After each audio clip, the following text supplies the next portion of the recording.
Hello, welcome back to another episode of Leo Interviews. Today we have Sarah Connell with us. So happy to be here, Leo. Of course. Well, let's go ahead and get into it. Tell me about you. So I have been working I should say first, I'm a mom of a 15-year-old boy. So tell me how old you are again? I am 11. 11. Amazing. I've loved every age. So that's my number one thing is that I'm a mom to my son, Finn. And I also have a company where we have helped amazing people who have a story or a mission or a methodology that they want to share with the world. And we help them write best-selling books or do speaking like on stages at conferences, or if you've ever heard of TEDx and TED Talks.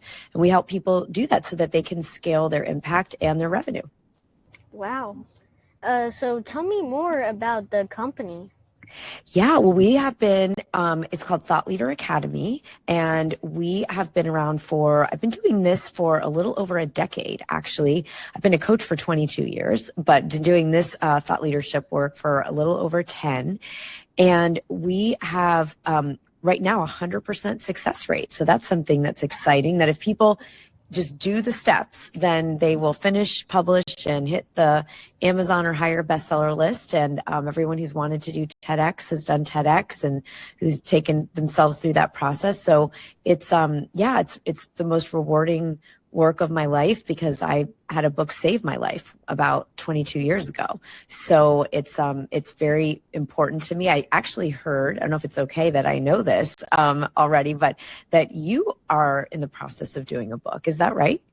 Yes, we currently are, and this is where I always love money. So promoting, yes, to the viewers watching, we are making a book. What's the name? We're still working on the name. Yeah. I'm sure it's like 100 success clues I learned from 100 interviews or something like that. So it's still being planned out. So I think we're like 35% of the way done. So the book is close-ish to being published. Probably come out sometime later this year, but yes, we are making a book. Well, congratulations. That's huge. It's so exciting. What about that is meaningful for you? Is there a particular reason you wanted to do a book? Well, now that I think about it, I haven't given it much thought. I mean, I like reading books. Yeah. And I like books. My mom likes books. Yeah. So making a book is kind of just amazing for me. So cool, right? Because now you're a reader and an author. Yeah. That's very cool. A lot of people have that dream I work with people who are, decades older than you, and they haven't done it yet. So that is I don't have a hat on today, but hats off to you. Oh, thank you. Yeah. When the book is probably done, you might catch me just like reading my own book. Yes, as you get to. That's super cool. So what do you want to talk about in this podcast? Well, I'm fascinated about what you're doing. You're learning right from a lot of different, are you having kids and adults on the show, or is it mostly grown-ups right now? So we have had one kid, I'm pretty sure. Sorry if I can't remember someone's kid, but I'm pretty sure we've had one kid whose name is Wilder.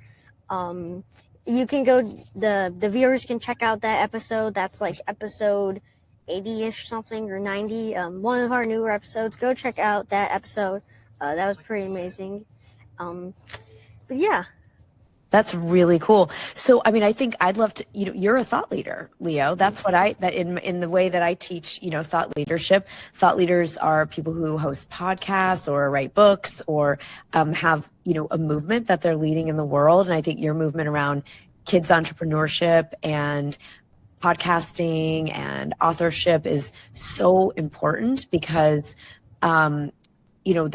there's right now we're all drawing in this AI world from this kind of collective knowledge base. So you're adding to that, which is really important, right? That we don't just draw from things that already exists, that we have new voices.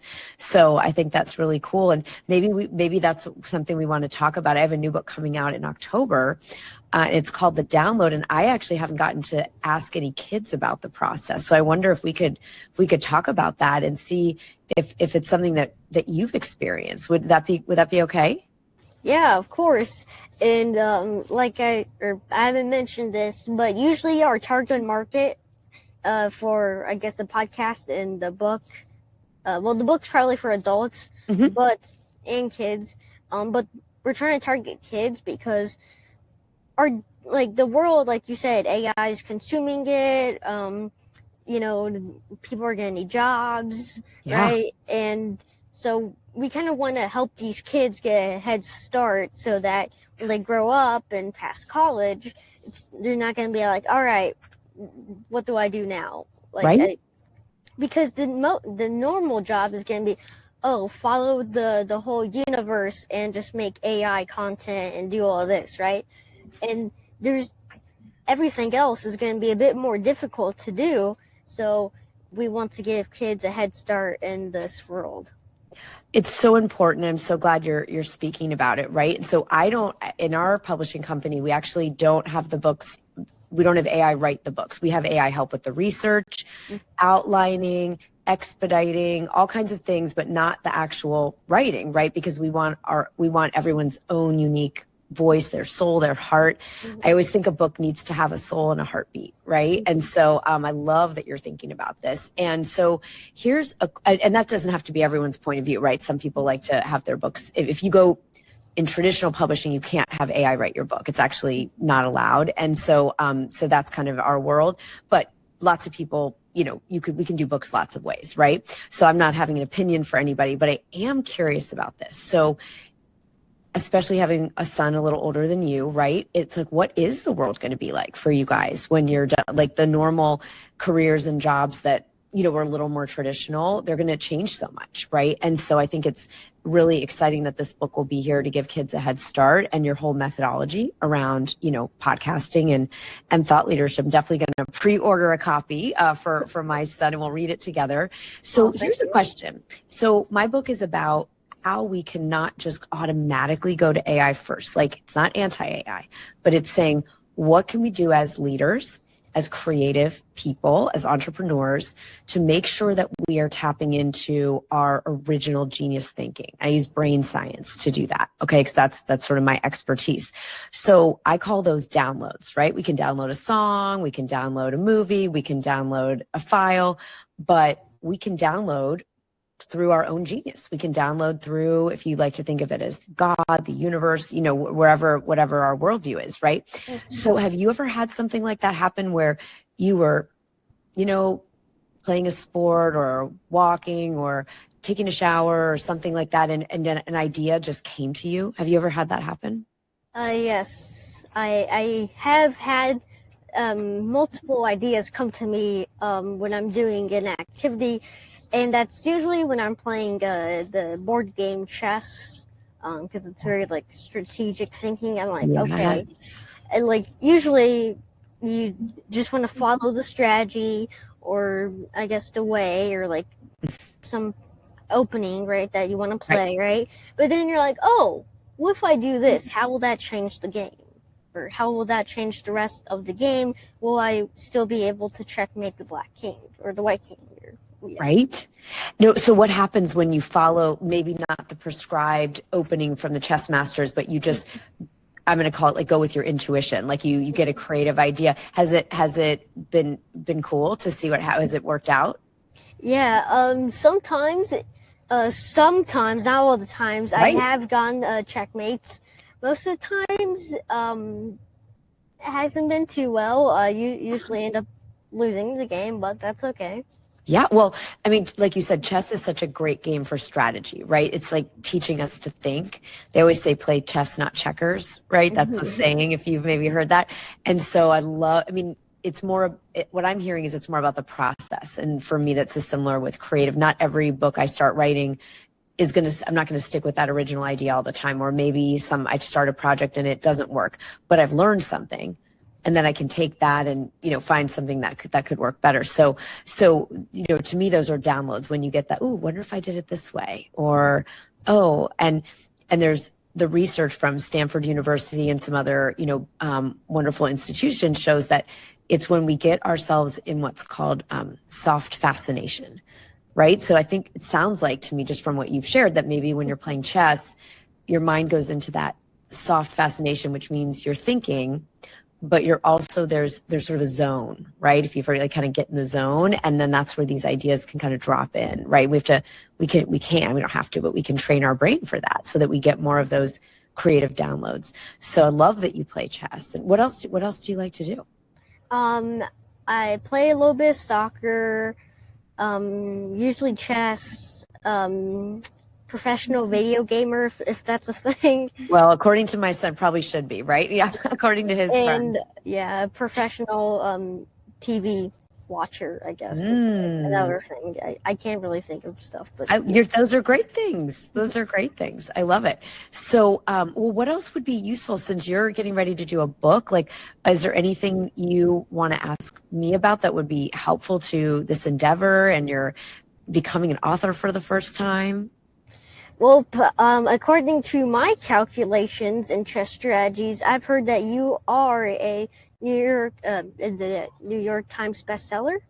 So I actually have been published in the New York Times. I have not been, I've been a USA Today national bestseller, Wall Street Journal, and Amazon, but not New York Times yet on their book bestseller. So I've been published in the newspaper there, but this book that's coming out in October, that is our goal. So we'll have to see. I'm going for it. Well, because I've done all the other lists, I got to do this one now. Yeah. So I'm curious, how many people need to pre-order it or buy it in order to get to a bestseller? Yeah, it's a great question. So for New York Times, it's about 20,000 books in 1 week or during your pre-order. Can you imagine? 20,000. Yeah. Yeah, it's a big number, right?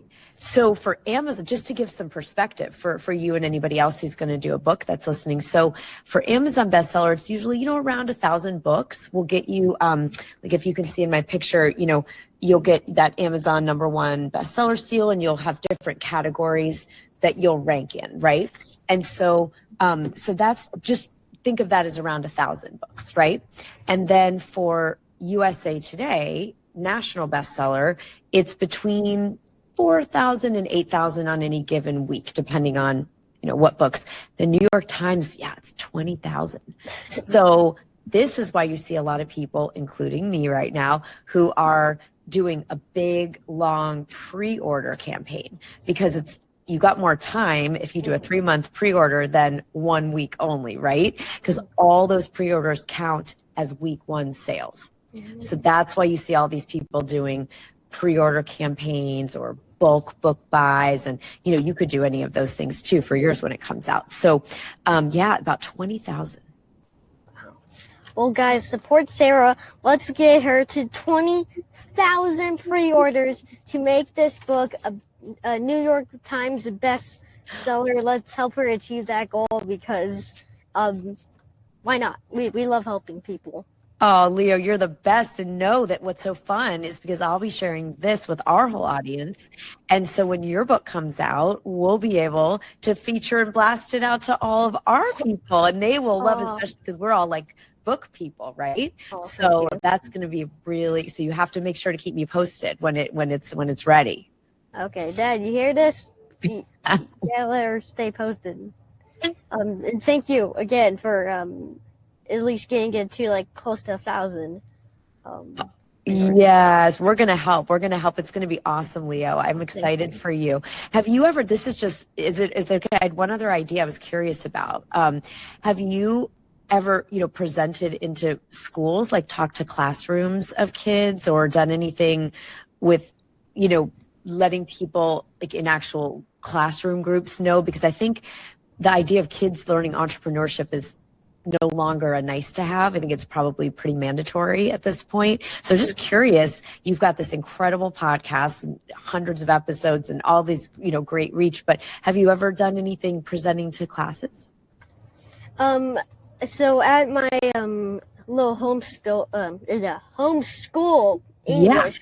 At our homeschool group, we do have to do presentations, but I haven't done one about I guess entrepreneurship.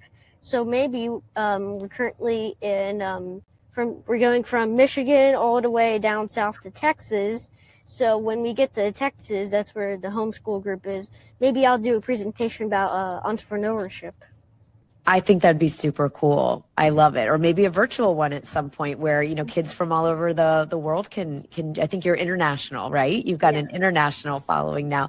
That's so exciting. How long is the drive from Michigan down to Texas? So we went from so if you think of Michigan like glove, so we're like, so our vacation home is here. Yeah. You gotta go drove a couple hours. How many? Something like a couple, like 4-ish, somewhere around there. Yeah. Maybe more of 6. So we're currently in Champaign. And then we're gonna probably get down to somewhere in Arkansas, maybe close-ish, or maybe closer. Texarkana, possibly. So that'll probably actually take a bit longer, but still, we like to kind of make ourselves feel pain, or at least that's what my dad does whenever he has spicy food. He's like, give me the hottest thing you can and make it like unlegally hot for me, please. Amazing. I love it. I love it. So you're not afraid of a little, what do we call it? Like pain that makes you stronger. Yeah, that's amazing. Well, you're a trooper for doing that long road trip, but I'm excited for you guys to be back with your homeschool pod, and it's gonna be great. Oh, thank you. Well, what else do you want to talk about in this podcast? Yeah, well, I'm getting all kinds of ideas for your business, and so grateful to talk about a little bit about downloading. What do you think? Do you think that kids are like, there's a whole thing about our kids using AI to do all their schoolwork and everything, right? And you guys do homeschool. Like, how are you using it in your studies? So, I've only used AI once in my studies. If I use AI, that's actually for my Leo interviews, I guess helping, get like a description and a little photo and all that. Yeah. Or for my gaming channel, that's usually about it. But yeah, I've only used AI once, but I feel like the schools are now going to they are becoming super outdated, especially with AI, because we're going to have the answer to like everything in schools, and we're probably not going to, like, in 2030, we might not even need schools. Right. Wow. Isn't that wild? Right. Yes. Think about, I mean, for those of us that are like your parents, our parent ages, that was such a big, piece of every, in most of our lives. Right. So that's really interesting about what education do we need. And then the idea is almost, because it's not just about the information, right? It's about using our own brain to have to learn things. So it'll be fascinating to see how we all decide that we're going to keep. It's like a gym workout, right? We want to use it or lose it, right? So we want to keep having to use our strategic muscles, our creative muscles, our analytical skills, while knowing that we don't have to effort with information the same way, right? I think it's going to change a ton. And especially now, since like some kids, I guess more as time is going on, like with like, I guess, glasses now, like you can like have stuff in glasses. It's kind of crazy. Watches. So apparently in chess tournaments, apparently watches, phones, and I think some pairs of glasses are banned due to that. If you have like in this case what they call an engine, it's basically like having your own like Magnus Carlsen with you, right? So they have to ban literally all of that because it could be used as some form of cheating. And even in schools, they are doing that because they don't want kids like cheating on a test or something. So completely. It's wild. I got sent the first version of the AI glasses, And my son now loves them. He is not, of course, not allowed to bring them to school or anything, but what he does, I don't know if this is something you like, Leo, but he wears them when he goes on roller coasters because he likes to film going on like a roller coaster ride from the POV, right, of the in the front of the car. And so he's always borrowing mine and doing things like that. And he's training to become a pilot. So it's the same, like if he wants to make videos while he's getting ready to check the plane and go up and, you know, do his flying lesson. So, you know, we allowed him to use it for stuff like that, right? Obviously, but you're right. If someone's taking an algebra test and they have their AI glasses, they could just, you know, or French, you know, because they translate languages now, right? So your phones can translate languages. So kids could just be in Spanish class and, you know, just be translating, right? So it's kind of, we'll have to all be stripped down if we have exams. Yeah. And fun fact, I actually got to try a pair of the AI glasses. One of my friends, she has a pair, and I tried them on, and I'm like, whoa. It wasn't really that crazy. I just kind of imagined it was. Yeah. But I'm like, oh, hey, Meta, take a picture. And it takes a picture. I'm like, right? Whoa, what? Like, this world's getting a little crazy, if you know what I mean.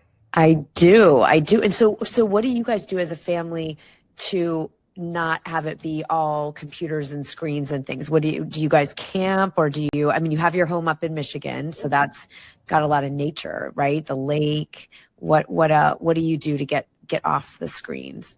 Fun fact, probably like most of my day I'm inside, so I'm usually, well, now that summer is starting to come out, and especially in Texas, no one now really can blame me for staying inside 80% of the day. And I have a good reason, trust me. The highest I ever got in Texas, I think it's a world record for the most hot Fahrenheit, was 120. Oh, 5 or 6. 4. You can't go out in that. Yeah. Everyone needs to stock up on water, especially for this summer. It's getting a bit toasty already, so might want to prepare and grab some water bottles. I know we got to get our jugs, right? I have all my filter. Well, it's true. I was in Arizona one summer and it got to 113. So that's the hottest I've ever experienced.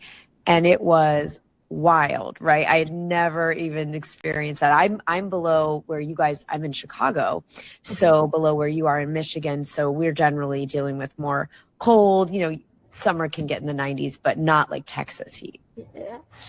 Yeah, I think the highest I ever experienced was 117. I was in, we came back from watching a movie. I went in the car and my mom's like, oh my, look at the whatever it's called, and outside it was 117 degrees Fahrenheit. Now it's Celsius probably something also high, I'm not too sure. Wow, that is, yes, you have to stay inside when it's that hot for sure. Yeah, or swim. You need to be in some part, some water somewhere. Yeah. Amazing. Well, I'm trying to think what else we could. So there was some other question I had actually about, because you were writing your book, right, on the success clues and, you know, what you've learned in these interviews. What's the most interesting thing that you learned from all the podcast hosts? Is there something that stands out? Or the podcast guests, excuse me, that you've interviewed? Yes. Guest, one of the most interesting things I learned was one of our more earlier episodes, probably somewhere around 40 or I don't know, something down there. It's already out when this video comes out, so you guys can watch it, like episode around 40, maybe, not too sure, somewhere there. But this guy, I'm not even joking when I'm saying this. He should be dead somehow, yet he's still alive. He has one functioning lung. He has survived cancer not once, not thrice, but only twice, but which is still amazing. And he's climbed Mount Everest while he has one functioning lung and the highest peak in every continent. Wow. He was so close to death, they were like writing his last rites, I guess, which is some type of Yep. It's a ceremony, at the end, right? Wow. Yeah, and the doctors told him, "Oh yeah, you have like 4 days to live." Oh my gosh. And he still summited all the mountains and did Everest with one lung. And he's still alive, by the way. Still. Incredible. That's incredible. What's the success clue for all of us from that? What do you think we can learn? I mean, besides being in awe. The success clue, I feel like, would be never give up on your dreams. Because like he had one functioning lung, he survived cancer twice, and yet he still didn't give up on his dream of climbing Mount Everest in every highest peak in every continent. Yeah, I find that incredibly inspiring. It also kind of kicks me a little bit in the butt, if it's okay to say, because if I ever think something that I'm about to do is hard, I'm going to think about that gentleman that you just talked about and kind of get over myself, right? When I think about, doing the pre-sale work for our book or whatever it is, funding our book tour, sponsors, I'm going to remember that this guy's climbing Everest with one lung, so I can probably stick with it. I think that's a really good one. Yeah, and if you guys are new here and you guys made it this far to the video, hit that like button and subscribe button. And if you guys want to see more videos of me, well, you guys can go to my YouTube page. I have tons of videos. I want to say this is episode 100 plus. Yes, you heard me, ladies and gentlemen. We have, I want to say like episode maybe like 99 or something close.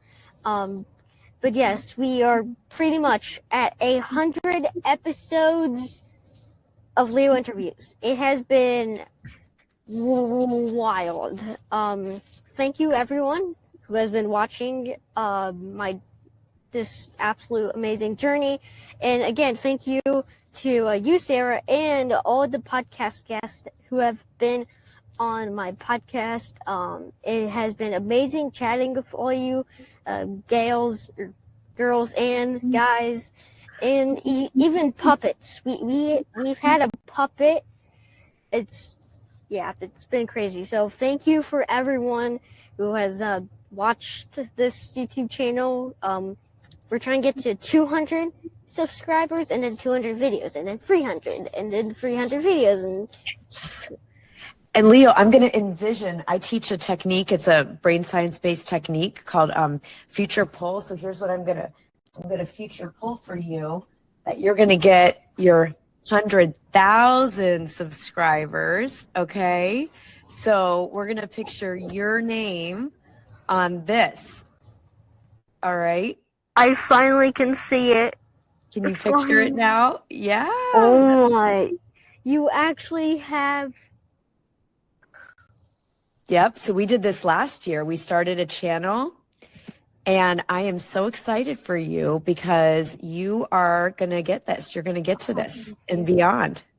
Yeah. And now that I'm paying more attention, there's also another one. We did get two because we built out, we wanted to show all of our thought leader clients how to build their YouTube channel and get a really big reach and audience. And so I'm so excited for you. And I am going to send you over that playbook in case you guys might already be doing all the things, but just in case, I'll happily send you that workbook on how to, you really grow your subscribers fast, and you're already doing it, right? You're going to do it. But I just suddenly saw a vision of you with this. All right. So I'm going to picture that when I do my prayers and meditation time, I'm going to picture you with that plaque. Oh, thank you. And guys, if you actually want that to happen, remember, hit that subscribe button. Lil Timmy, I know you're watching this. Hit that subscribe button. Hit that like button. Turn on the notifications button, the bell button, I guess, because we want to get to, I guess, 100,000, then 500,000, 1 million, and then who knows, even maybe 10 million. Why not? You're starting early, Leo. Absolutely, you get to. Yes. And if you guys also want to help me again and support me and my channel, well, I have a gaming channel, and I decided to name it. I don't know why I named it this. I decided to name it Bubble Man Gaming. You guys can check it out. I play Minecraft mods. I upload every Saturday, Sunday, and Wednesday. I make a short per day. If I don't, that's because we're usually doing something. But yes, so if you guys want to support my gaming channel, go check out gaming channel. Yeah, Bubble Man Gaming. You can put it in the little search bar. But yes, so yes, man, that is so cool that you actually have the play button. I will tell you, and Leo, I'll tell you what, they send the nicest letter, and I saved it because it was so lovely from like the YouTube CEO. You know, they could have just sent the plaque. We're all excited if we have a channel, right, to reach that milestone. But they send a really cool letter that just celebrates your hard work and growth. So I'm gonna, again, you know, we're gonna visualize that, right? We're gonna use our brain to just lock that in, and you're gonna get it, and it's gonna come in this really nice box, and it'll have the letter, and it'll have your plaque, and it'll have your, you know, your channel, maybe your 2 channels, because you've got the gaming channel too. So yeah, I'm saying congratulations in advance, and we all need to get the word out and subscribe and share it for you. Yes, and Mr. YouTube CEO, founder, owner, if you're watching this, please subscribe, because that'd be cool if we have like the YouTube CEO subscribe. So Mr. YouTube, if you're watching this, please subscribe. Amazing, Leo. You're awesome. Well, I'm curious, you being an author, what was your biggest challenge and how did you overcome it? Yeah, there were a lot of challenges because, and I don't know how it's feeling for you, Leo, but for me and a lot of people that I coach, we feel the inspiration to write the book, right? We get the download of the idea, and then there's a lot of self-doubt, inner critic voices. Am I good enough? Hopefully you don't have that, but a lot of us adults get into that stuff. And so I think honestly, the biggest thing was believing that I could do it and sticking with it to do the work. So I used to fantasize about being a published author, but I wasn't really writing very much, you know, like I was dreaming about it, but not doing it. And so I had to create ways to get myself to sit down and start generating the work, right? And that felt scary because then you're confronting, they call it, you know, the blank page, right? Now with AI, it's fun because you can walk and dictate, because sometimes ideas flow for people if they're speaking it first. It's still your own words. I don't let the AI like change my words, but I just get a draft, you know, down while I'm moving, which has been really nice. And then, so my biggest challenge was getting myself to believe that I could do it and getting through all the head trash around I'm not good enough, or there's other people are more famous, and, you know, all this stuff. I hear the same kind of stuff from so many people. And then it was getting me to just make the time and actually commit to writing. So I have all kinds of games that I teach. So if you ever get into one of those little, you know, stuck places sometimes, and it doesn't sound like you have this at all, but a lot of times for me and people I coach, you just feel this resistance. So we can kind of gamify it, since you're a gamer, and do things like, instead of thinking I'm going to write for an hour or I'm going to write a whole chapter, you say like, I'm going to write for 5 minutes. It's just 5 minutes.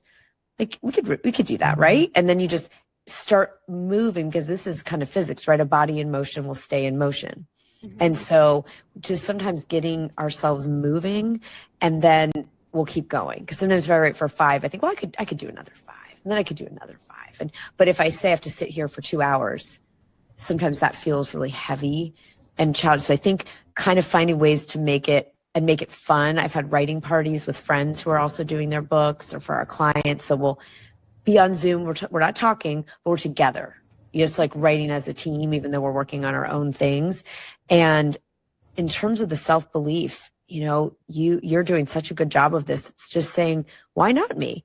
Why not you have 1 million followers on YouTube? Why not write your book when you're 11, right? And just really betting on ourselves, really betting on ourselves. And it's sometimes hard to do if we've had, teachers that didn't believe in us, or parents. You're not in that situation, thankfully, but a lot of people have those experiences where people told them they weren't good at something, and they got to kind of get over it and say, that person doesn't get to decide what I'm allowed to do, right? And so I love that you're modeling that. Oh, thank you. Yeah. What is the biggest piece of advice that you have ever received? Gosh, I've been so incredibly lucky and blessed to have had some great mentors and teachers. I think on the just straight up writing side, like on making the writing good, it was to include specificity instead of generalities, because our brains as the reader, we get more interested when something's specific. There's a lot of detail versus general. So let's say, Leo, I said something like, I have a son and he's 15, like I did. I just said, my son's a freshman in high school and he's 15 years old. You might be interested, you might not. But maybe if I said, so Leo, my son Finn is 15 and he is on the football team at school. And he was so upset because he wasn't growing yet and the other guys were bigger, and he just, he was just like, I'm too small and I'm not going to get to play, and I don't like, when am I going to grow? And I need to make myself grow. And then he grew 7 inches this year already. 7 inches already this year. Now he's still not as big and tall as he wants to be, but he's really, he can see the growth happening, right? And then maybe I tell you about his being a pilot, but I described the plane, and he flies this neon green Cessna. And he gets to fly up from Chicago to Wisconsin after school on Thursdays. And it's the highlight of his week. Okay, so I'll stop there. But you know what I mean? Like it's more interesting. Well, you tell me, was it more interesting to hear his age or to hear a little bit more about what he likes to do? Probably more what he likes to do, because as a podcaster, then when you say, oh, he likes to fly a plane or the football team, right? He plays for a football team. Me as a podcaster, I'm like, okay, how can I elaborate with this? I'm like, oh, what football team they play with? And so giving, like you said, more detail is specifying is a lot better. It's much more interesting, right? As the listener to a podcast or a reader, right? But sometimes when we write, we just sort of write the bare facts. So a cool trick is to just go back and say, if I was going to add some details, some specificity, what would I add, right? We don't have to do it in the first pass through. So that's one. But I think in terms of life advice, I think the idea that I like this Tony Robbins, he's not my personal coach if you've heard of him, but he said, your decisions determine your destiny. And I really like that because it shows us that we have a choice. Like if you decide to get your YouTube plaque and then you start taking action along with that decision, you're going to get there, versus feeling like, oh, I hope I get a YouTube plaque, or I want to, or I wish that would happen, is so different than that powerful choice where we say, like, I'm deciding to build my channel to that extent, or me saying I'm deciding to be on the New York Times bestseller list, right? So that determines our destiny because we lock in, we say we're going to, and we don't make any excuses, and we go until we achieve the goal. And so I find that really powerful. Exactly. We've actually, like affirmations, we say like, oh, I am getting this, instead of, oh, like you said, I want this, oh, I need this, or something like that. I'm like, I am getting this type of stuff. Yes. Amazing. You got it. You've got this, Leo. You are worlds ahead of most of the grown-ups. I just love it. Oh, thank you. Well, as always, usually towards more of the end of the podcast, we like to promote, because who doesn't love money? We all love money, whether that's crypto, Bitcoin, Dogecoin, or actual money, or pennies, or coins, or whatever it may be. We all love money at the end of the day, even though the American dollar is losing its worth. We still like money because why don't we like money? I mean, we love money, money, money. So, as always, so why did I say soap? Anyway, as always, we like to promote, like I said. So, is there maybe like a website or a link, or maybe just literally anything, socials? We mean anything where people can find out more about you. Absolutely. Well, I will love to share the pre-order, invitation for the book. So that's on Amazon. Just putting in the download by Sarah Connell will get you there. That's the name of the book, and I'll share that link with you, Leo, for sure. And you know what I'm thinking is maybe come hang out with me on YouTube, because we're at Thought Leader Media.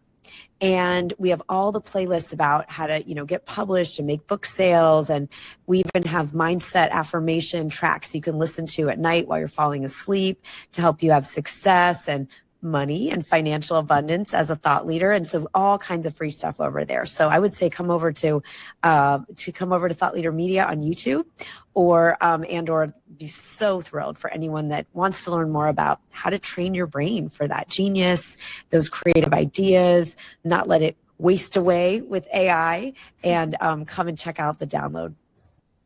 Oh, yes. I will definitely check it out, the YouTube channel after this podcast. And again, guys, go to Amazon, where I'm assuming that they can probably pre-order the book. Let's get it to 20,000 pre-orders so that Sarah's book can be a New York Times bestseller. The top of the world bestseller.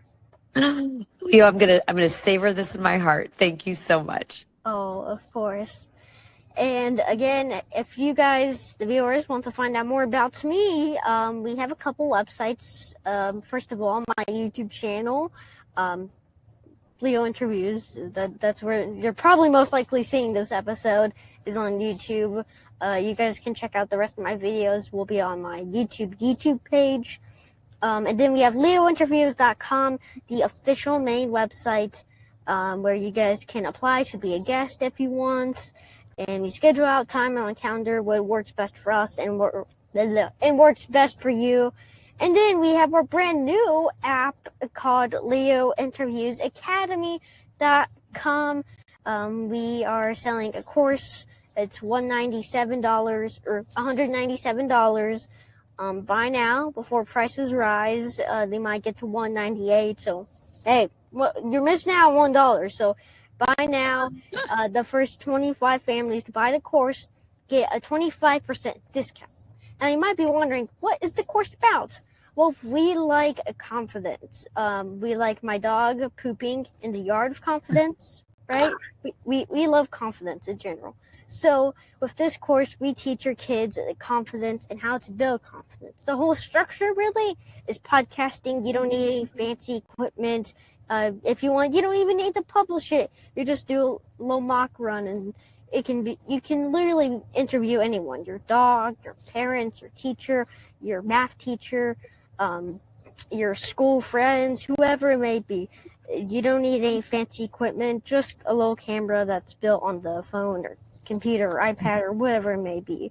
So yes, the first 25 families to buy get a 20% off discount. So buy now before the prices rise and it goes up and you lose like $3. So yes. Do it, everybody. Well, before we come to closing of today's podcast, we have to do the the heart-burning inferno question that we always ask everyone. This can be your waiver, okay? You can, once I tell you this, you can choose to accept or decline. It's up to you. Ooh, I'm intrigued. Okay. The waiver is, people most sometimes have a heart attack and die when hearing and trying to answer this question. It's up to you. You can choose to accept or decline. Oh, well, I'm going to have to see what this question is. So I'm going to have to accept the question. Okay. It's pretty hard to answer. You sure? Okay. I'm going to put my hands on my heart. Let's see. Okay. The question is, would you rather drink a Dr. Pepper or a Pepsi? Oh, this is going to be easy for me because I don't drink soda anymore, but when I was a kid and I did, I loved Dr. Pepper. I like that cherry spicy taste. So I would be a Dr. Pepper. Okay, Dr. Pepper currently at, I want to say, 8 points. It's the first one to 10. However, Pepsi is at 3. Okay, Dr. Pepper's winning. I love it. Dr. Pepper's starting to win. Needs 2 more votes for Dr. Pepper. And if you guys want to vote, I don't have time currently since we're on the road, but as if probably like May 23rd or May 23rd, this video will probably come out after that. But I will make a poll on my YouTube page or channel where they can vote for Dr. Pepper versus Pepsi. So if you guys want your opinion to be heard, go to my YouTube page. Awesome, Leo. Of course. Well, it was nice chatting with you. Great chatting with you, and I'm excited to stay connected. Keep me posted on the book. Yes. Well, until next time, guys. Bye. Bye.